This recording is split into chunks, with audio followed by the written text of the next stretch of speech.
My wife cheated on me with our neighbor, then manipulated her way into claiming half of my $750, $0 inheritance, including the house I paid for, and now she's suing me for emotional damages, all while secretly planning to sell our family home behind my back. I never thought I'd be the guy telling a story like this. Honestly, I always believed in the vows, faithfulness, trust, sticking it out no matter what. But life has a way of throwing you into a storm you never saw coming. The last few months have been and I'm still trying to piece everything together, trying to understand how my wife, Lisa, could turn into someone I barely recognize. It all started with little things, missed calls, secretive texts, late nights that I couldn't get a straight answer about. Lisa always had an excuse, of course. She'd brush it off, say she was working late or catching up with friends. But I started noticing her phone more often, hiding it when I came into the room, locking it when she thought I wasn't looking. She'd also get defensive when I asked questions, snapping at me like I was the one invading her privacy. It was subtle at first, but the tension grew. Then one day I caught her, not literally, at least not in the act, but enough to know she was lying. I was cleaning out the garage and found her phone lying on the workbench. I wasn't snooping, I was just looking for a tool, but my curiosity got the better of me. When I saw her messages, my stomach sank. There were texts from our neighbor, Mark, that were more than friendly, they were suggestive, flirtatious. "Can't wait to see you tonight," one message read, and another said, "You're the only one I think about anymore." I couldn't believe what I was reading. My heart started pounding, my hands trembling. I knew Lisa was a bit bitchy, always throwing fits when she didn't get her way, but this was betrayal on a level I never expected from someone I married for nearly 10 years. I felt sick and angry all at once. How long had this been going on? Had she been lying to me about everything? I stared at the screen, trying to process what I'd just seen. I felt numb, like the ground had shifted beneath me. I didn't want to jump to conclusions, but the signs had been there. Her secretive behavior, her recent obsession with her phone, the way she'd suddenly become distant and cold. And now I had proof. I decided I couldn't just confront her immediately. I needed to think, to plan my next move. I was filled with a strange mix of betrayal, fury, and heartbreak. I kept telling myself I'd be the bigger person, but deep down, I knew I'd need to get answers. I needed to understand how she could do this, how she could lie and manipulate her way into my life, and then turn around and cheat on me with Mark, our neighbor. And then came the realization that this wasn't just about the affair. Lisa had already started maneuvering to take advantage of the situation. I'd worked hard for that inheritance, 750 plus the house I paid for with my own money. I kept thinking about that house, the memories inside it, the fact that I'd poured sweat and blood into paying off the mortgage, making it a home. And now I found out she was planning to claim half of that, even though she hadn't contributed a dime. Worst part, she was already scheming to sell the house behind my back. I overheard her on the phone once talking about how it's better to get rid of the old place now and finding a buyer who won't ask too many questions. She lied to me about everything, said she was happy, that she loved me, that I was the best husband anyone could ask for. But her actions told a different story. I felt like I was drowning. My mind kept racing, trying to connect all the dots. How could she do this? How could she manipulate me, pretend to be the perfect wife all these years, then turn around and betray me so cruelly? I was angry, sure, but mostly I felt betrayed by her, by the life I thought we had, by the dreams I'd built around her. I knew I couldn't let her get away with it. I had to do something, but I wasn't exactly sure what that was yet. All I knew was that my world was crumbling, and I was left standing there, feeling like I'd been punched in the gut. I'd trusted her, loved her, supported her through everything. And now I was faced with a woman who was planning her escape, and I was supposed to just accept it. No way. I had to fight back, but I didn't yet know how. That's where I am now. Still trying to breathe, still trying to make sense of it all. The worst part is knowing she's probably already scheming, lying to my face, pretending everything's fine. I don't know what's worse, the pain of the betrayal or the fact that I might have to fight her just to keep what's rightfully mine. After I found those messages, everything changed. I couldn't sleep, couldn't focus. My mind kept circling back to what I'd seen, and the more I thought about it, the angrier I got. I started noticing small things Lisa did that now seemed suspicious. Her sudden obsession with cleaning the house, her avoiding me, her phone always within reach. It was like she was trying to hide something, but I was too furious to confront her directly yet. I needed to gather more evidence to be sure of what I suspected. One night, I decided to follow her. I didn't want to do it, but I couldn't shake the feeling that I needed proof.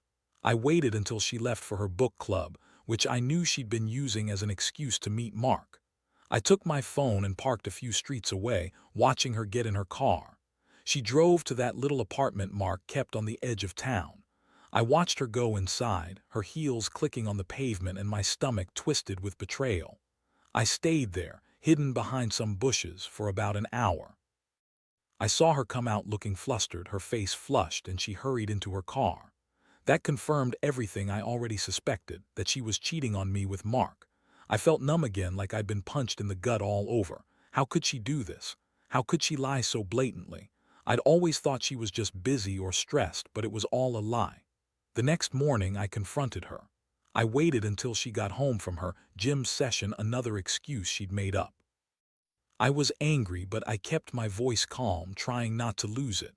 I told her I knew about her affair, about Mark, and I wanted the truth. Her reaction was priceless.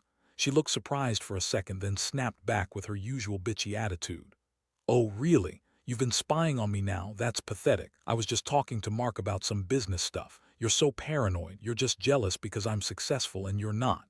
She rolled her eyes, crossing her arms like I was the one overreacting. Then she added, "You're always accusing me of cheating. Maybe you're the problem, not me." I didn't buy her lies. I saw her sneaking around with Mark, and I knew she was lying about everything. I told her that I had proof, her messages, her secret meetings, and that I wasn't going to be played for a fool anymore. Her smile faded for a moment, replaced by that bitchy glare she always gives when she's angry or annoyed. She spat back, "You're overreacting. You're just jealous because I'm better looking than your old, boring ass. Maybe I'm the one who deserves better than your cheap inheritance anyway." That hurt more than I expected, but I also felt a strange sense of clarity. I realized I'd been blind for a long time, believing her lies, trying to hold everything together. But I wasn't going to let her manipulate me anymore. Not after what I'd seen and what I knew. I told her that I'd be taking legal action, that I'd be fighting to keep what's mine, and that I wanted her out of my life permanently. Her reaction was pure contempt. She sneered and said, "Go ahead, try to take me to court. You won't win. I'll ruin you if I have to. I know all your secrets, and I'll destroy you if you try to take what I think I deserve." She was bluffing, I knew that, but it didn't matter. Her words only fueled my resolve. That day I started making plans. I reached out to a lawyer, someone I knew from work, an aggressive, no-nonsense guy who specialized in family law and inheritance disputes. I told him everything, and he told me I had a strong case, especially since I paid for the house. The inheritance was legally mine, and she had no right to claim half of it. But I also knew this was just the beginning. Lisa was smart, manipulative, and she'd do anything to keep her grip on the money and the house. In the meantime, I decided to keep my distance. I didn't want to give her any more ammunition. I moved some of my most important documents into a safe place, changed my passwords, and started documenting everything: her secret meetings, her lies, her plans. I knew she was scheming to sell the house behind my back, and I had to be ready for her next move. The emotional toll was heavy. I felt betrayed, humiliated, and angry at myself for not seeing it earlier. How could I have been so blind? I'd always trusted her, supported her, believed she was the one I'd grow old with. Now I was left wondering if I ever really knew her at all. The woman I thought I married was a manipulative, selfish cheat who was willing to destroy everything for a quick cash grab and her own pleasure. But I wasn't going down without a fight. I knew I had to be smart, patient, and relentless. Lisa was dangerous when cornered, and I had to protect myself and what was rightfully mine. I wasn't just fighting for the house or the inheritance. I was fighting for my dignity, my sanity, and my future. I promised myself I wouldn't let her win. Not this time. After I collected enough evidence and made my initial moves, I started feeling the weight of everything settling in. It was like I was trapped in a nightmare I couldn't wake up from. The betrayal cut deep, but what hurt even more was knowing she was already planning her next move, selling the house behind my back, trying to cut me out of everything I had worked so hard for. I couldn't let that happen. I had to be smarter, more strategic. I spent days poring over legal advice, trying to understand my options. My lawyer told me I had a solid case to claim full ownership of the house since I paid for it and she had no legal right to half of it. But Lisa was cunning. I knew she'd try to spin things, manipulate the situation, maybe even forge documents or lie in court. That's when I decided I had to act fast and be even more careful.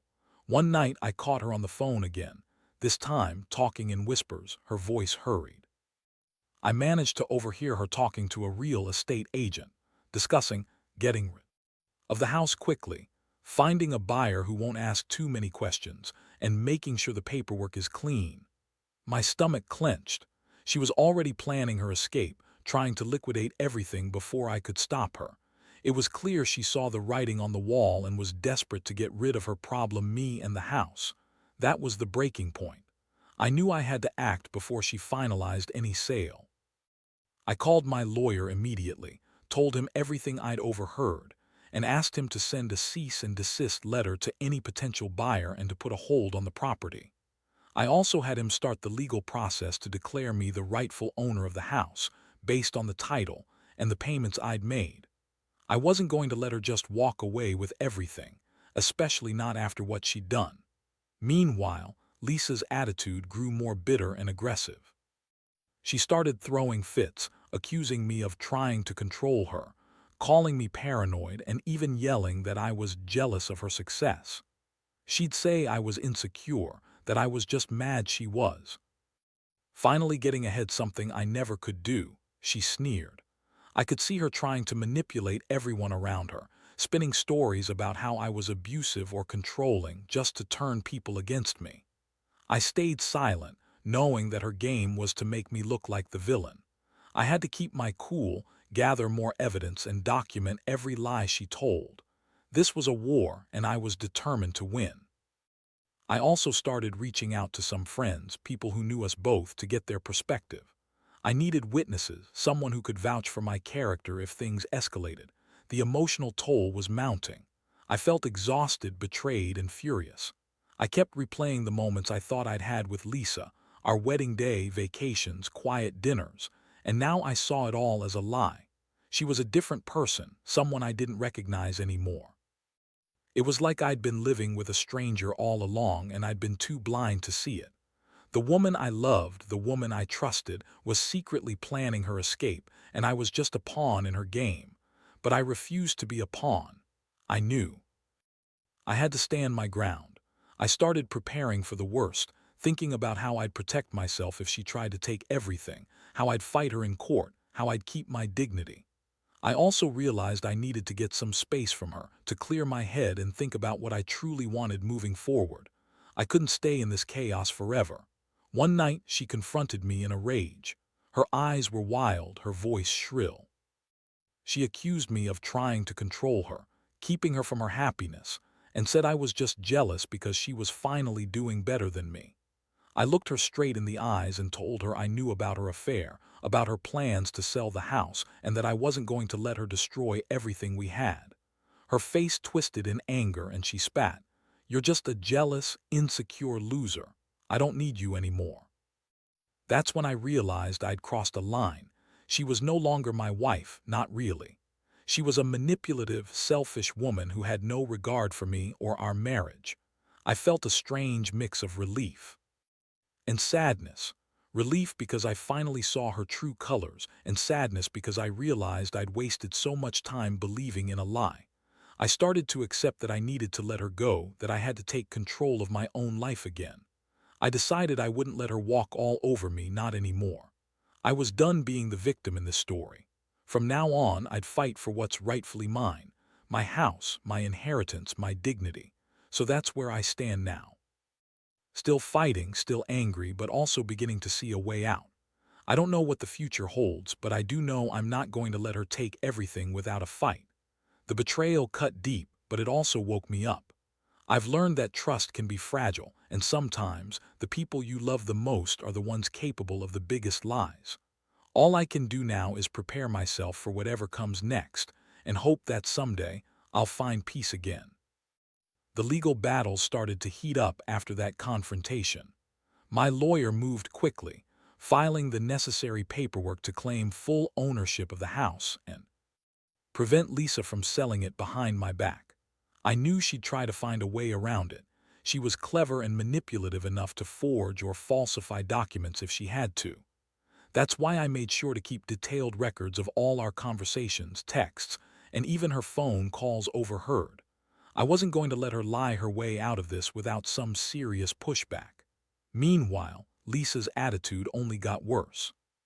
She became more aggressive, throwing tantrums, yelling at me in front of the neighbors, trying to paint herself as the victim. Her bitchy side was on full display, calling me insecure, controlling, and pathetic, all while she plotted her next move. I could see she was desperate, and her desperation made her dangerous. She was already talking to a real estate agent about putting the house on the market, trying to fast-track the sale before I could get a court order to stop her.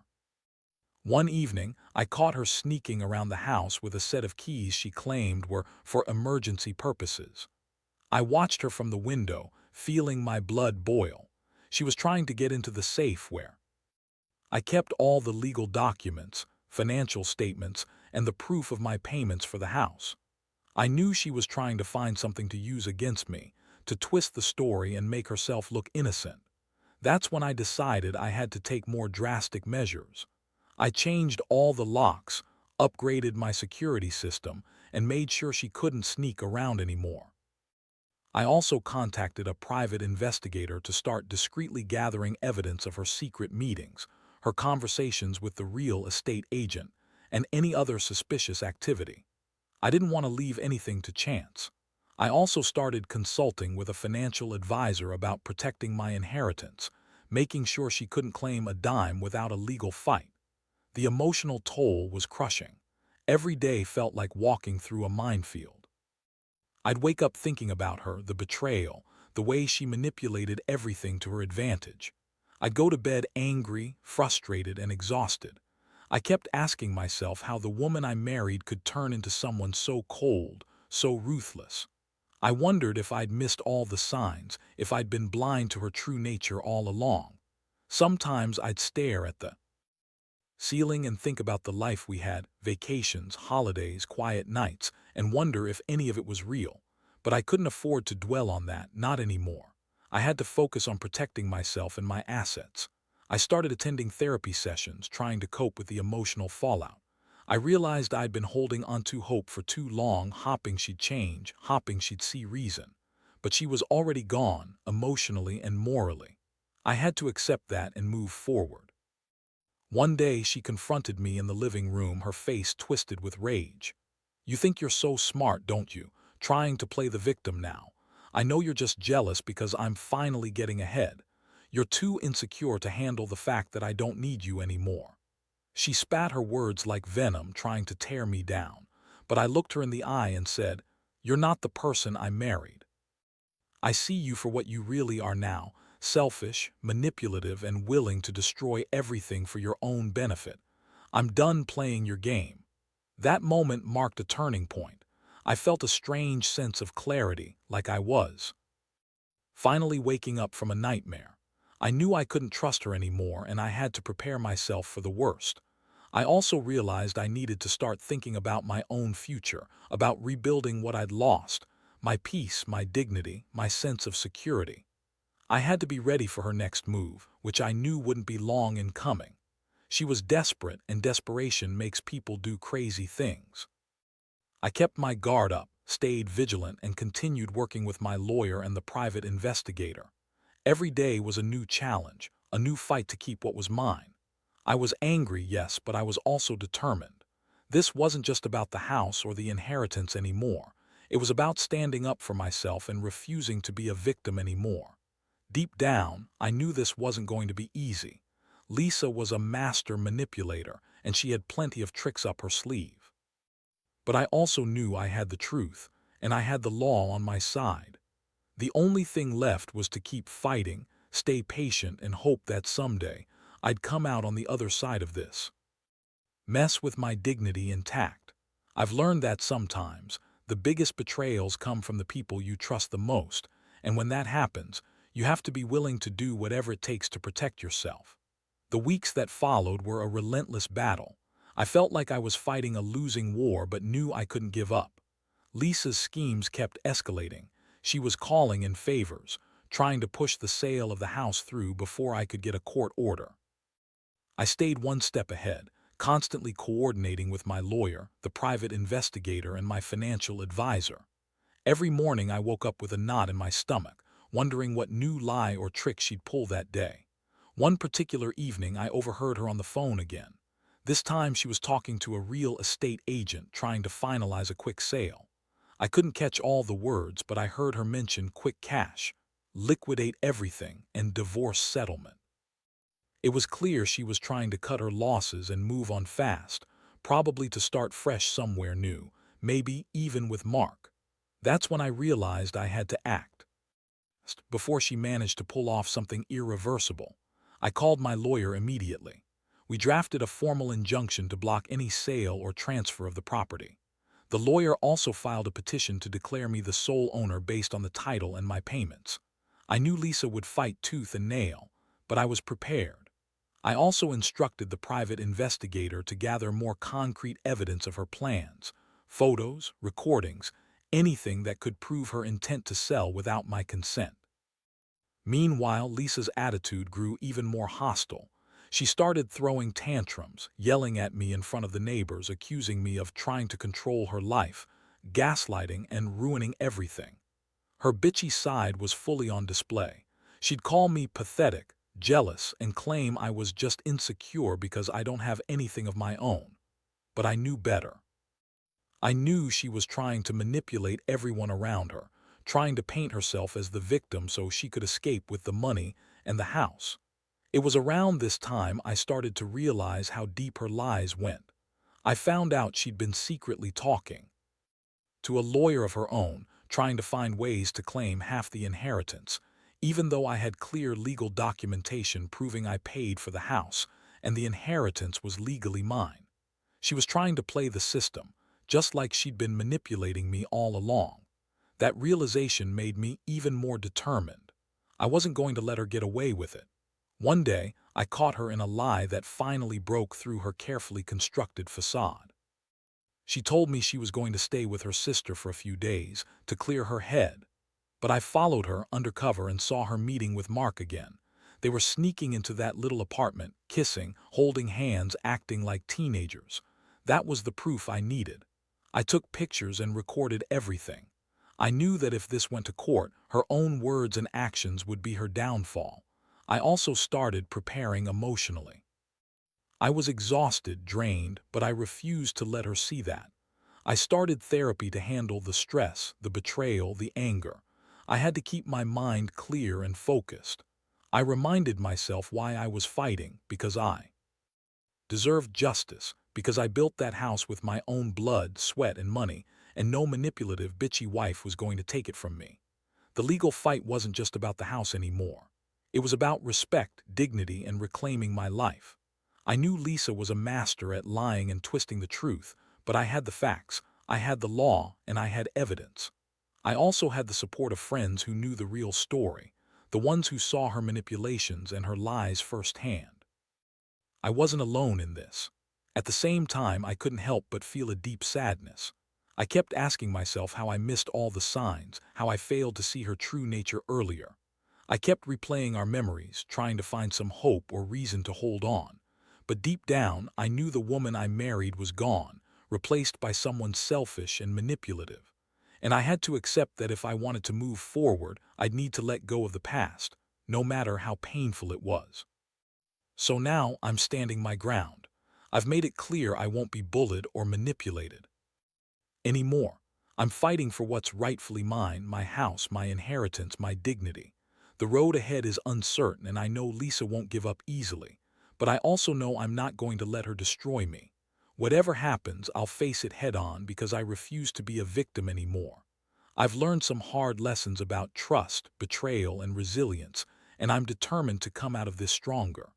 The final stretch of this mess has been the hardest.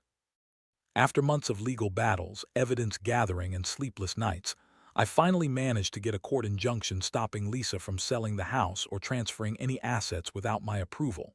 That was the turning point. It felt like a small victory, but I knew the real fight was far from over. She was furious, of course. Her bitchy, manipulative side surfaced more than ever, throwing tantrums, screaming accusations, and trying to spin the story to anyone who'd listen. What's changed now? Well, I've come to terms with the fact that Lisa isn't the person I thought she was. She's a liar, a manipulator, and someone who would throw away everything for her own gain. The court proceedings revealed her true nature, her attempts to forge documents, her secret meetings with real estate agents, her relentless scheming to sell the house behind my back. It was a brutal wake-up call, but I'm grateful I saw through her lies before she could do any more damage. Looking back, I realize how much I was blinded by love and trust. I ignored the signs, the secretive texts, her sudden coldness, her obsession with her phone, things I now see as red flags. I should have known she was capable of this, but I was too caught up in the idea of our life together. That's the biggest lesson I'll take from this.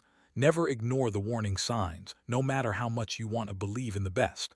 The emotional toll has been enormous. I've felt anger, sadness, betrayal, and even shame at times. But I've also learned resilience.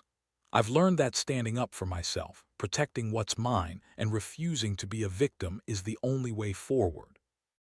I've also realized that sometimes love isn't enough. Trust needs to be earned, and when it's broken, you have to rebuild yourself from the ground up. Now I'm focusing on moving on. I've sold the house. Not because I wanted to, but because I needed to cut ties and start fresh. I've moved into a new place, one that I chose for myself, not for her. I've also started therapy again to help process everything and rebuild my confidence. It's not easy, but I know I'll come out stronger on the other side. To anyone reading this who might be dealing with something similar, trust your instincts. Don't ignore the signs. Document everything. Protect yourself legally and emotionally. Because when someone manipulates and lies, it's a battle to reclaim your life, but it's worth fighting for. I've learned that the hard way.